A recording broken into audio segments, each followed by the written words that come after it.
Plans are now underway. For the new 2023-2024. Macon, Middle Georgia Black Pages and Resource Guide The theme is 200 years of the African American business. The journey, challenges, successes, and legacy in Macon and Middle Georgia. Thanks to community-wide support, we will celebrate the 31st year of the publication. Along with your Free listen. you will gain additional exposure. Our advertising rates work for every budget. You cannot afford not to advertise. Circulation of the hard copy edition includes 9 central Georgia counties. Pick up a book. The new and improved website is another effective medium for marketing, where your ad will appear free of charge. Digital promotion includes email blasts to over 25,000 recipients and all social media platforms. Think Black Pages to market your business. For more info, visit MaconBlackPages.com.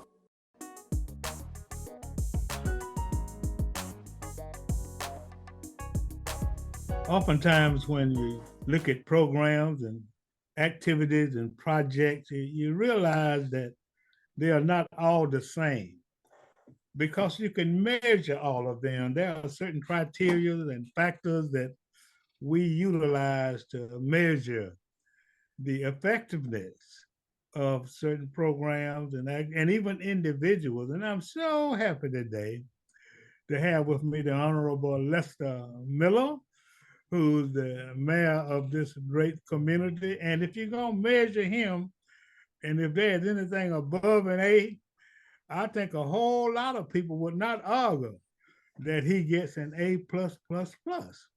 Of course, and this is based on the progress and the successes of the initiatives. You know, sometimes a lot of people are reactive. In other words, even politicians, I regret to say. And what I mean by that is they just wait on things to happen. But, you know, our mayor, since he took office over 2 years ago, he is making things happen. And what we want to do today is to talk about some of those things that he has made happen. How you doing, Mr. Mayor? Doing great, Alice. How are you doing today? I'm outstanding, sir. A lot of people know what you have done, but talk a little bit about yourself. Tell us a little bit about you before you became the mayor. Well, I think I did have a life before I was become mayor, and I think most people know that I'm a lifelong resident in Macon-Bibb County, some 54 years now. Went to 7 elementary schools, and I graduated from Southwest High School in 1987. I went on to go to Mercer University for 4 years to get my degree in political science, and also got my law degree 3 years later at Mercer University Law School. So I've been practicing now about 29 years. Served on the school board for about 8 years, and I've been mayor now going on 3 years. Oh, that's outstanding. Well, let me ask you a question. What drove you as it relates to trying to address and coming up with initiatives to address the many problems that we've had in this community? And you can talk specifically about them for many years. I mean, it seems that you tended to take a different approach toward making this a better community. Well, I think it started in the very beginning after the election. We formed a transition team. That transition team was by regular folk all across our community. I think it's a large, diverse net that we cast, and we want to make sure that everyone had an opportunity to get involved, a seat at the table, if you wish. But I think that brought unique perspectives across. But one thing we heard across the community when I would go to every part of our community during the campaign is that they wanted to see some action in their area, their street, their neighborhood, as opposed to just everything happening in one particular part of Macon-Bibb County. So I heard that loud and clear. And one of the things I wanted to do if I was elected mayor is to make sure we can put some boots on the ground to make sure that people could see, feel, and touch some change in their area. So we tried to hit every part of our community through actions like blight, poverty, jobs, tackling all those root causes of certain issues to get things done in our community. So I think that's a little bit different than most people. We want people to see what's happening. That's why we have all these blight tear downs you see every day on Facebook Live. We want to make sure they can, see the things we got going on in the community. So it seems that tearing, and I mean, they are eyesores.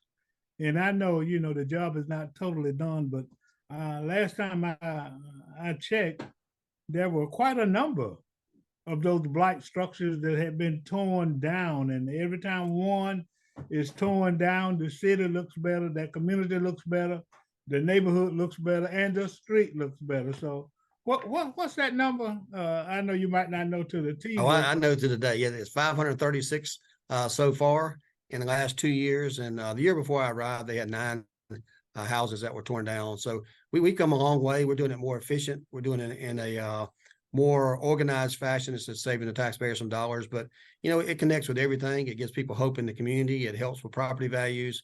Crime is another thing. What most people don't realize is that you have a larger likelihood to be a victim of crime if you live near blighted structures. And also some of these convenience stores and Vice Marts, there's evidence is pretty strong on that. So we want to make sure that we eliminate blight as much as we can around, faith-based churches, and make sure we do it around schools. But, this is something that's been an ongoing problem for the last 10, 15 years, and we wanted to make a big effort on there. So that's just one of the initiatives. We have many more, but blight is one of those ones that people can see a lot of, and they give the greatest praise on so far.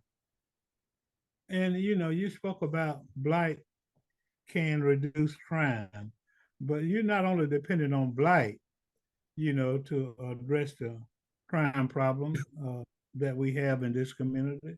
And I hasten to say that, I think sometimes people overemphasize that. Right. Like there are problems in every community, but you created an initiative to address that. So talk about the MVP program. Sure. Well, I like to talk about the Macon violence prevention, and I always tell people that it truly is about prevention. There's a focused area about it that the sheriff's responsibility within this program, and certainly he has to do his job. The DA has to do her job, and the courts have to do their job. But what we can do as a community is get involved ourselves. We went across all the community once again, had multiple forums that we allowed the people to get involved in. We told them we want to hear from them. We want to hear the problems in their community, but not just hear the problems they have and the complaints they have, but what are some suggestions they may have on how we can improve these things? And we want their input. And not only are we going to do that, once we get their input and they've got a viable solution to their own problems, we were going to put some money behind it. And so far, last year we gave out, I think, 25 community grants through the Community Foundation of Central Georgia. This year we gave out 31 just recently. We're already starting to see some good works on there. It's putting the money back where it's supposed to be, in the hands of the people that live in our community, and letting them solve some of the problems that they know exist in their community. So this is kind of out of the box, but we are starting to see some good progress already. Keep in mind, though, this is a long-term solution. It's not going to happen overnight. It's going to take several years to develop, but I'm excited about the successes that we've had with several of these organizations to allow them to be more sustainable in their financing and be able to make some great improvements and great strides in a short period of time. Well, speaking of, sometimes people have misconceptions about our community. Well, not everybody has it, because it's been reported that Macon is one of the best places in the country, to visit, to live, to work. Talk a little bit about that, because I'm sure that recognition made all of us feel good. Oh, yeah. It's always nice when people outside here recognize the wonderful things that Macon-Bibb County is doing. We have been in probably 10 top published articles throughout the United States just this last year alone, being one of the number one places to visit, number one places to have a vacation, one of the top places to find affordable housing. Macon-Bibb County has been in the New York Times for a positive reason, for the American Journal-Constitution, for the Travel Leisure, all these things for great positive reasons, because large part because of the number of people that we have here in our community that are on the same board. When I think of those, I think about Gary Wheat over at Visit Macon doing a wonderful job of increasing our tourism. And those people that come here have good things to say about our community. So I think we allow them to tell the story for us at some point. We continue to get all the good works that we have to promote it, to let people know what we're doing and what initiatives we have. But Macon-Bibb County's sales tax and hotel motel tax revenues are up when even parts of the state are down. And I'll say, just a couple of years ago, everybody was worried about whenever we went strictly to hotel motel tax to fund a lot of these museums. And they worried about, oh my God, their money is going to go down. But we've been able to create that additional revenue through economic development and through our tourism, where they're not missing a beat. As a matter of fact, they're getting more monies now than they got from the local government through the hotel motels tax. And we're pleased about that, because what helps them helps our whole community. and we're excited about, how it continues to draw, especially looking at the great possibility of having the first national park in Georgia right here in our hometown. And that's going to improve our quality of life here, but also it's going to increase the economic viability of our community. Talk a little bit about that national park and the relationship that we have always have had it, but it has become better as it relates to the Muskogee Creek Nation and the raising of the flag, because I know that, historically there have been some, let's just say some problem as it relates to the combination of the relationship. Talk a little bit about that. Yeah, I think that our relationship with the Muskogee Creek Nation, who are the original occupants of this land that we call Macon, we recognize that. And I think we went back to that time and recognized the past wrongdoings and how they was made and forced to leave this land here that they love, the land that we love now. And we wanted to kind of make that right. So one of the things we did is we got together, we formed a resolution that was passed both by our commission unanimously and both by their government as well. We raised a flag out front. As a matter of fact, the effort that we've got to make this national park here is a joint effort between the Muskogee Creek Nation and our government. And we actually want to be a co-management, so both can co-manage that land there. We're also looking at economic development and commerce and exchanging ideas. A lot of folks have been out there to Oklahoma to look and see what kind of businesses they have and commerce they have. And they want to bring that here to Macon. And we want to make that tie and that bond as strong as we can to get back to our roots. And I think that's a great way to do it. I'm looking forward to continue that. Also, there's going to be a great economic benefit that we mentioned before of having this relationship. We get about 155,000 visitors per year coming through the park now.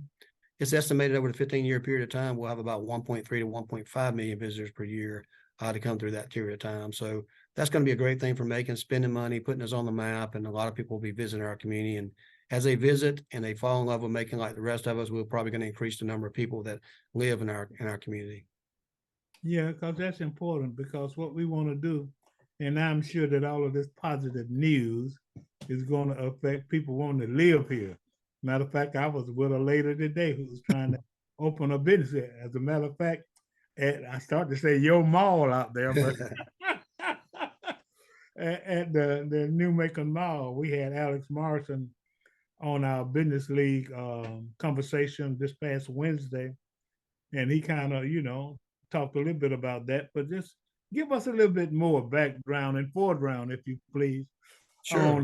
And the other thing I want to quickly mention is that, people in that area are already beginning to see growth. Property values have already gone up. And I know that was part of your motivation in trying to do something positive with that mall and in that area. So talk a little bit about that. Yeah, we talked just a moment ago about how we promised folk we would go all across Macon-Bibb County and not just focus on certain areas. Macon Mall is one of those areas that in the last 15 years, in my opinion, have been left behind. Economically depressed area, probably going to be the largest amount of blight in the center of our community, the Macon Mall, had we not got involved. We're looking at revitalizing that, reimagining it, re-envisioning everything that's going to happen there. Right now, in December, we'll have the amphitheater ready. It'll be fully open in March of next year. From March to November next year, we'll have plenty of bands and festivals and community events there, up to 12,000 capacity there, at a height. And that's going to be exciting to bring 255,000 visitors to our community next year alone. The world's largest indoor pickleball. Alice, I'm not sure if you play pickleball or not, but there's a lot of people aged 6 to 100 that play pickleball. Yeah, I played tennis. I was a tennis player, and I've only played pickleball once because I was, strangely enough, I was in a conversation last night, at dinner, and somebody said, pickleball, why they bringing pickleball? I said, pickleball is the bomb. Yeah. I mean, you couldn't be any smarter in bringing something, but a lot of people don't realize, not everybody realizes how it's growing and what it means to the community and how it's going to attract, tournaments and things of that nature. So talk a little bit more about the pickle. Do you play? Oh, yeah. I started playing recently, but I tell you, it's the fastest growing sport in the United States. What I like about it is a large area that you can, age group that you can play into.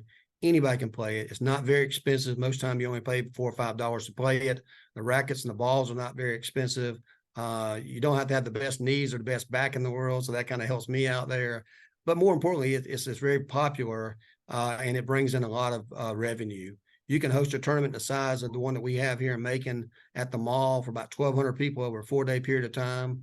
That's a lot of hotel motel tax. That's a lot of people eating out, a lot of people having some beverages. So a lot of people staying in hotels. It's going to be great for our community, and those tournaments bring in millions and millions of dollars of economic impact. And this also increases the quality of life for our people in our community that want to stay healthy, want to have an alternative place to go to when it's raining outside, or if it's cold or it's dark or it's too hot. You can be 100-something degrees and go inside the air conditioner about 70 degrees and play some pickleball. It's not for everybody, but it's one of those exciting things. I can tell you there's a lot of people who missed a boat on it. Macon-Bibb County is not one of those. Wishing they had a place like this. And I did a post recently and it just went viral. I think everybody in the whole Southeast United States are like, man, they have really got it going on in Macon-Bibb County and they're ahead of the game. And why come we can't do this in our community? Yeah, that's very, very good and very, very interesting. So, talk just a little bit more. You kind of casually mentioned it, but the community is very excited about that amphitheater. So, and then we don't want to forget the bicentennial before we get off of the call, but talk a little bit about that amphitheater, because you said it's going to be the largest. It's going to be the second largest in the state, with a capacity up to 12,000 if you bring some seats and things like that when you get enough people there to sell it. But it'll be the second largest in the state of Georgia. We're getting back to our musical heritage. Everybody knows that Macon is the capital of the world. I mean, I don't care what they say in other places. We're the music capital, certainly in the Southeast United States, and we got to get back to our roots. And that's that's the days of Little Richard, and that's the days of Otis Redding, and that's the days, even now of Jason Aldean, so many more that I hate to start naming names because we just have so much talent out there. We have a lot of talent everywhere in the music industry, and we're going to focus on that too. We want to promote some of our young talent that we have here in Macon that, that needs to be the next this and the next that. And I think we have a lot of those in the well. They need a great venue to play at. People driving right past Macon and going to Atlanta every weekend and spend money there. Nothing says they can't spend money in Macon. It's to be a safe and secure place. It's going to be a place right here that you can drive to. You can get in and out of there. Got a lot of free parking. And a lot of, you can get out of there in about 10 minutes, where most places take you about 2 hours in Atlanta to get out of. So we're excited about what this venue is going to bring, and it's going to really put Macon back on the map that a lot of people thought we left at with the music industry. And I think we're going to really tap into that, and it's going to bring other types of businesses as well to that area. So the amphitheater is going to bomb. We're going to really be excited about that thing getting finished this December. Next March, you better get your tickets early because it's going to sell out on a lot of occasions. That's outstanding. And there's going to be other activities going on in that location. It's not just the amphitheater and the pickleball course, but there's going to be some other happenings, right? That's right. We've got a lot of things coming to the mall. We got some new retail and some new restaurants coming in the near future. We've also got 6 governmental departments there, plus the library that we got coming back to that area. The Board of Elections is going to be the state-of-the-art facility that we're going to start moving in June the 21st. We have a new sheriff's department that's going to go in there. The Middle Georgia Regional Commission will be in there.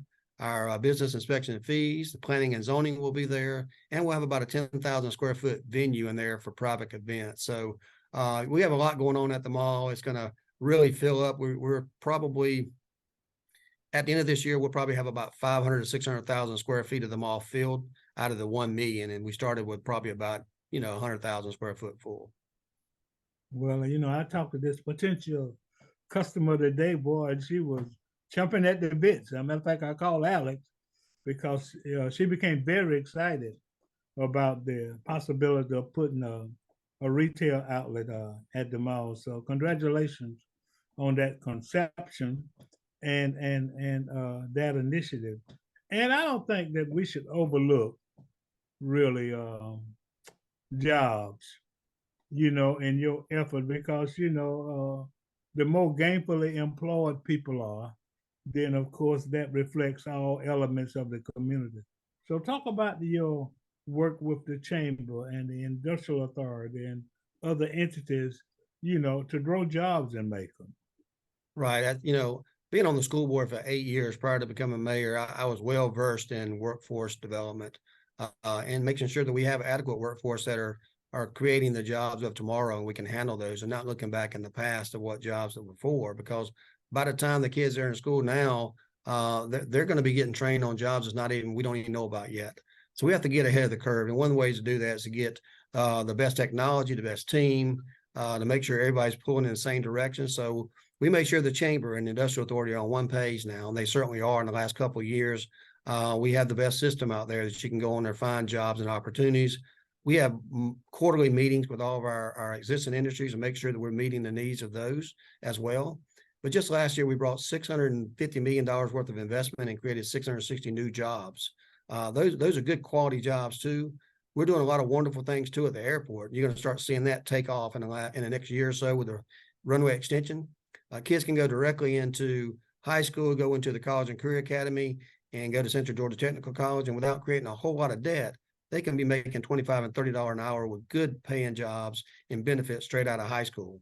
That's what we want to do. When you talk about creating a pathway to lift yourself out of poverty, and you talk about getting out of the situation with crimes, it all starts with good jobs. We got to make sure that we can fill those seats with people here. And I think our school system is doing a wonderful job. We need to create some good, solid jobs to keep those people here in Macon County so they don't have to go outside to make a good income. Yeah, I've noticed that no event is too small or too large for you to go to. So talk about your personal involvement in activities and programs and soul jams and things of that nature. Well, most people know me that when I say I'm going to do something, I'm all in. So just like I was at the Kids Day, didn't have the largest crowd in the world yesterday outside the Tubman out there in the Sports Hall of Fame. A great cause trying to get young entrepreneurs together there and trying to showcase kids. It was National Kids Day. And I told them, don't be discouraged because, we were expecting rain yesterday. It was on a Sunday during church time. And we're helping those kids out. And I've also been to, the Soul Jam here recently, where it's a lot of good folk come in, had a great time, several thousand people there, no problems at all, over on Anthony Road. And they did a wonderful job promoting that. We're involved in all the communities. It's not just about numbers. We go to churches all the time, do proclamations for the pastor for their anniversary, whether it's 25 years or we may go to a daycare. I try to keep my schedule as busy as possible. I still have to have some me time to keep my mental health in place and in check. And I've got my family that I also, put after my faith, my family comes next. And then of course, the government's after that at this time, my job. But we always try to go to all events. If I can't go there, we got Dr. Ficklin. He will go to some of the events for me if my schedule gets kind of tight. But I try to be a man of my word and be involved. And I want people to know who their mayor is. To be able to identify me, to be able to shake my hand, to be able to talk to me about issues in their community. So I'm going to be as open and transparent and available as I can, as long as I'm allowed to do so.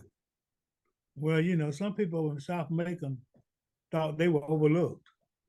But I was a couple of weeks ago, or maybe not that long ago, that was an activity in which you were involved in South Macon. So talk a little bit about that because, the word was, and I don't know how true it was, that South Macon was kind of a neglected portion of our community.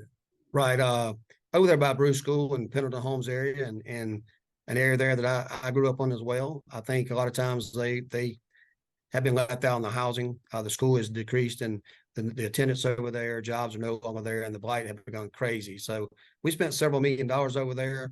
Recently, we was over there for ribbon cutting for Franklin Lewis Park. Looks great. Got to make sure we keep that thing up, make sure people use it and take care of it. We have the Cliffview Park project coming up very soon. Couple $1 million. We've got a lake over there, Alex. If you like to go fishing, there's bass, there's brim, there's catfish in it already. We're going to have a pavilion that you can host your family event there, have a good time, good, safe fun there around from Bruce School over there. And we're going to start doing some housing, building some housing in that area. So in the very near future, we hope to engage some low interest loans to have people rebuilding those blighted structures that we took down in the last couple of years. So that area is getting a lot of TLC, I like to call it right now. We love them like we love all parts of our community. So we're going to give them a hand up as well and not a handout. Okay. Well, I guess you can do your closing arguments now. So just take this opportunity to make whatever kind of expression that you would like to the community or solicit any kind of help and or participation that you would like to solicit. As you know, I'm the chair of the Bicentennial Commission, and we're doing a lot of things. We're just about all out of time, so I'll just tell everybody to go to Macon200.com, and then they can become familiar with all of the good activity. We got a whole lot of things coming up. Got another sneaker ball coming up, mass sneaker ball. That's already on the horizon, and you can get a lot of information about a lot of ongoing activities. We got an art show over at the Macon Mall, which we just discussed. Just a whole lot of things. We got Juneteenth, coming up this weekend. Just a whole lot of things that are going on, and the bicentennial kind of ties in with all of those activities because we've been here for 200 years. So you got a minute and a half, man, to do your closing arguments. Well, and I'm glad you brought the bicentennial, Alex. We appreciate all your help, and Wes Griffith's help in chairing that for me. It's something we're celebrating all of our people. That's what's most important to me is not everybody can celebrate the 100-year celebration. And a lot of times people's story don't get told in a positive way. So we want to make sure that we highlight all of our people from the beginning to now, the good and the bad times that we've had, because we have to do that to grow as a community. So I'm looking forward to all the continued events. We've had several already this year that have been very successful. That art exhibit at the mall was very, very powerful. I know we've got some more coming up. I like watching the theaters and the movies and things that's going on to learn about our history. But we have to pull our community together. We are in what I believe our best days are ahead of us and not behind us. And we have a lot of stuff that's coming up in the future. I believe everybody has a seat at the table now. And they used to say, if you don't have a seat at the table, then you're on the menu. But everybody has a seat at this table. We want to make sure that we include everybody. And that's why a lot of our programs is very inclusive. We are intentional in our efforts to get everybody out there and get them involved. It's a lot less people going to complain when they get involved because they realize how hard this work really is, and we're doing the people's work. So I'm excited about the leadership that we have in place all throughout the community. I'm excited about everybody working together. All those things that we talked about earlier about getting named the top places to visit and to be at and live at. That doesn't happen by happenstance. It happens because there are a lot of good people behind the scenes doing a lot of good work. So I just play a very small part in it as the mayor of Macon-Bibb County. I have an excellent team of commissioners that work with me on day in, day out. And we're doing some positive things for our community. We're going to continue to do that as long as I'm mayor. I got one word to say, and that's outstanding. This is a call to action. I'm your host, Alex Habersham, having interviewed the Honorable Lester Miller, Mayor of the great city of Macon-Bibb County, Georgia. Have a great day. Thank you, Mayor. Thank you.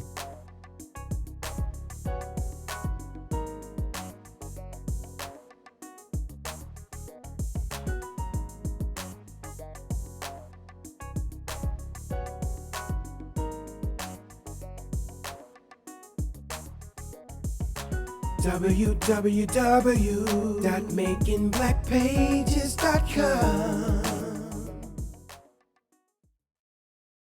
Plans are now underway. For the new 2023-2024 Macon Middle Georgia Black Pages and Resource Guide. The theme is 200 years of the African American business. The journey, challenges, successes, and legacy in Macon and Middle Georgia. Thanks to community-wide support, we will celebrate the 31st year of the publication. Along with your free listen, you will gain additional exposure. Our advertising rates work for every budget. You cannot afford not to advertise. Circulation of the hard copy edition includes 9 central Georgia counties. Pick up a book. The new and improved website is another effective medium for marketing, where your ad will appear free of charge. Digital promotion includes email blasts to over 25,000 recipients and all social media platforms. Think Black Pages to market your business.